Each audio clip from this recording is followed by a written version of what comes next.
जोरू का गुलाम। एक बार की बात है, राजा अकबर व बीरबल दरबार में बैठे कुछ अहम मामलों पर चर्चा कर रहे थे। तभी बीरबल ने अकबर से कहा, मुझे लगता है कि ज़्यादातर पुरुष जोरू के गुलाम होते हैं और अपनी पत्नियों से डर कर रहते हैं। बीरबल की यह बात राजा को बिल्कुल पसंद न आई। उन्होंने इस बात का विरोध किया।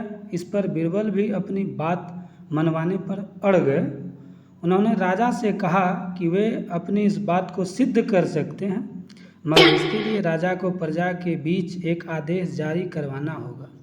वह आदेश यह था कि जिस पुरुष के अपनी पत्नी के डरने की बात सामने आएगी, उसे दरबार में एक मुर्गी जमा करानी होगी। राजा बीरबल की इस बात पर तैयार हो गए। अगले ही दिन प्रजा के बीच आदेश कराया गया कि अगर यह बात सिद्ध हो जाएगी तो कोई पुरुष अपनी पत्नी से डरता है तो उसे दरबार में आकर बीरबल के पास एक मुर्गी जमा करवानी होगी। फिर क्या था, देखते ही देखते बीरबल के पास ढेरों मुर्गियां इकट्ठा हो गई और सैकड़ों मुर्गियां महल के बगीचों में घूमने लगी। अब बीरबल राजा के पास पहुंचे और बोले, महाराज, महल में इतनी मुर्गियां इकट्ठा हो गई है कि आप एक मुर्गी खाना खोल सकते हैं, इसलिए अब आप इस आदेश को वापस ले सकते हैं। मगर महाराज ने इस बात को गंभीरता से नहीं लिया और महल में मुर्गियों की संख्या धीरे धीरे और ज़्यादा बढ़ने लगी। इतनी अधिक मुर्गियां महल में जमा हो जाने के बाद भी जब राजा अकबर बीरबल की बात से सहमत नहीं हुए तो बीरबल ने अपनी बात सिद्ध कराने के लिए एक नया उपाय निकाला। एक दिन बीरबल राजा के पास गए और बोले, महाराज, मैंने सुना है कि पड़ोस के राज्य में एक बहुत ही खूबसूरत राजकुमारी रहती है।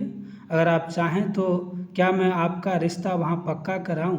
यह बात सुनते ही राजा चौंक उठे और बोले, बीरबल, तुम ये कैसी बातें कर रहे हो? महल में पहले से ही 2 महारानियां मौजूद हैं। अगर उन्हें इस बात की भनक भी लगी तो मेरी खैर नहीं होगी। यह बात सुनकर बीरबल ने तपाक से जवाब दिया, चलिए महाराज, फिर तो आप भी मेरे पास 2 मुर्गियां जमा कर राजा बीरबल का ऐसा जवाब सुनकर शर्मा गए और उन्होंने अपना आदेश उसी वक्त वापस ले लिया। इस कहानी से हमें क्या सीख मिलती है? अकबर बीरबल की इस कहानी से हमें यह शिक्षा मिलती है कि बातों की चतुराई से हम किसी भी बात को मनवा सकते हैं। ज़रूरत है तो बस बीरबल की चतुराई से अपना पक्ष रखने की।